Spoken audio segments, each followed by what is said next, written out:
বিজেপির কাজকর্ম দেখে মাঝে মাঝে সত্যি খুব অবাক হয়ে যায়। মানে তারা কিছু সময় এমন কিছু কাণ্ড কারখানা করে বসে যেটা সম্পূর্ণ মানবতার বিরুদ্ধে। ঠিক সেই রকমই একটা অবাক করা ঘটনা ঘটে গেছে বিহারে। মোদিবাবুর মাকে বিহারে কংগ্রেসের সভা থেকে গালি দেওয়ার অপরাধে সেখানকার বিজেপির কর্মীরা বন্ধের ডাক দেয়। সকাল 7টা থেকে 5টা পর্যন্ত বন্ধ করার সিদ্ধান্ত নেয় তারা। কিন্তু সেই বন্ধের দিন একটি প্রেগনেন্ট মহিলা ডেলিভারির পেইন উঠলে তার পরিবার থেকে হসপিটাল নিয়ে যাওয়ার জন্য রাস্তায় বার হয়। আর তখনই বিজেপি কর্মীরা তাদের সেই গাড়ি আটকায়। আগে ভিডিও ক্লিপটি দেখুন। यहाँ पे क्या है हम दिखाना चाहेंगे, इस गाड़ी को क्यों रोका गया? मरीज है क्या? मरीज है। जाने दीजिए। देखिए ये डिलीवरी क्या बोल रहा है? कहाँ जाती है? नहीं जाती है, नहीं जाती है, नहीं जाती है। अरे मरीज है तो होना चाहिए, पहले नहीं मालूम था। दिखाइए, देखिए यहाँ पर दिखाइए, क्या है? डिलीवरी है जी, डिलीवरी है, क्या है उसको दर्द हो रहे थे। नेताजी आप अभी नहीं जाएगा, जाने दीजिए।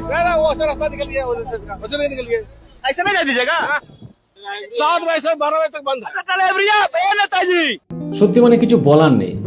যাদের ভোটে জিতে এসে যাদের সাহায্যের প্রতিশ্রুতি দিয়ে ঈশ্বরের নামে শপথ গ্রহণ করে ওই প্রশাসনিক পদ দখল করে বসে আছে, আজ তাদের পায়ের তলায় মারি দিতে এক পা পিছপা হয় না এসব রাজনৈতিক লিডার। আচ্ছা, আপনাদের কি মতামত বিজেপির কর্মীদের এই কার্যকলাপ সম্পর্কে?